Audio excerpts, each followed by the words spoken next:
আপনি যদি জান্নাত পেতে চান 2 নম্বর কাজ যেটা করতে হবে, আল্লাহর ব্যবসা করা লাগবে। কি ব্যবসা করা লাগবে? জোরে বলেন না কেন? 2 নম্বর, আল্লাহর ব্যবসা করা লাগবে। কিসের ব্যবসা? যে ব্যবসার ভিতরে কোনো লস নেই, চিৎকার করে বলেন আল্লাহু আকবার।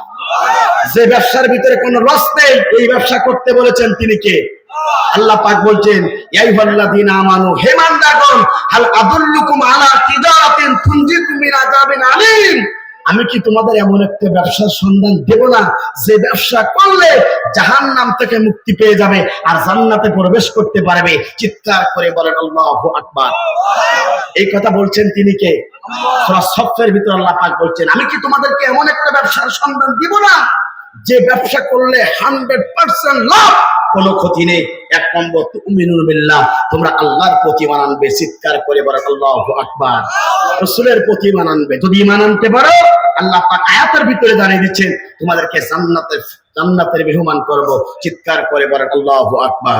আমার বন্ধুরা, 2 নম্বর পয়েন্ট হলো তাহলে আল্লাহর ব্যবসা করা লাগবে। এই ব্যবসা করলে আপনি জান্নাত পেয়ে যাবেন। যুগে যুগে নবীর প্রিয় সাহাবায়ে কেরামরা পর্যন্ত এই ব্যবসা করেছেন। আল্লাহ নবীর একজন প্রিয় সাহাবী ছিল, নাম তার ছিল আব্দুল্লাহ। তিনি প্রাথমিক যুগে ইসলাম কবুল করতে পারেন নাই, কিছুদিন পরে ইসলাম কবুল করলেন, কালেমা গ্রহণ করলেন, আল্লাহ নবীর পক্ষে চলে গেলেন। আল্লাহ নবীকে একবার তিনি জিহাদের ময়দানে ডাক দিলেন। সমস্ত সাহাবায়ে কেরাম বিশ্বনবীর কাছে অসংখ্য সম্পদ দিলেন, কিন্তু আল্লাহর নবীর এই প্রিয় সাহাবী আব্দুল্লাহ, প্রাথমিক যুগে আমার বন্ধুরা নাম ছিল আব্দুল উজ্জা, ইসলামের পরে গ্রহণ করার পরে নবী রাখলেন আব্দুল্লাহ। নবীর প্রিয় সাহাবী বললেন, ইয়া রাসূলুল্লাহ, সবাই তো অসংখ্য টাকা দান করে, আমি কিছু দান করতে পারি না, যার কারণে আমি গুমদে কাঁদি। আল্লাহ নবী বললেন, আমার সাহাবী তুমি কি করতে যাও? নবীর সাহাবী আব্দুল্লাহ বললেন, জিহাদের ময়দানে যেতে যাই। আল্লাহ নবী বললেন, চলে যাও, তুমি একটা গাছের কাছে একটু বাকল নিয়ে আসো। সেই গাছের কাছ থেকে বাকল নিয়ে আসলেন, বিশ্বনবী ফু দিলেন, হাতের ভিতরে বেঁধে দিলেন। আল্লাহ নবী সঙ্গে সঙ্গে বললেন, ও আব্দুল্লাহ, শুনে রাখো, আমি কাফেরদের জন্য তোমার রক্তকে হারাম করে দিলাম। একবার জোরে জোরে বলুন আল্লাহু আকবার। আল্লাহ নবী বললেন, ইয়া রাসূলুল্লাহ, নবী যখন এই কথা বললেন, নবীর সাহাবী আব্দুল্লাহ বললেন, ইয়া রাসূলুল্লাহ, জীবনের কামনা বাসনা হচ্ছে জিহাদের ময়দানে জীবনটা দিতে চাই, কিন্তু আল্লাহ রাসূল আপনি আমার জন্য রক্ত হারাম করে দিয়েছেন কাফেরদের জন্য।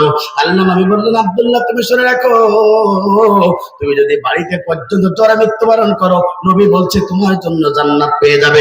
একবার জোরে জোরে বলুন আল্লাহু আকবার। এইটা প্রিয় বন্ধুরা, নবীর পথে সঠিকভাবে ঈমান আনতে হবে, আল্লাহর প্রতি। 2 নম্বর, আমার বন্ধুরা একটু লক্ষ্য করুন, আল্লাহ রাস্তায় জানমাল দিয়ে সংগ্রাম করতে হবে।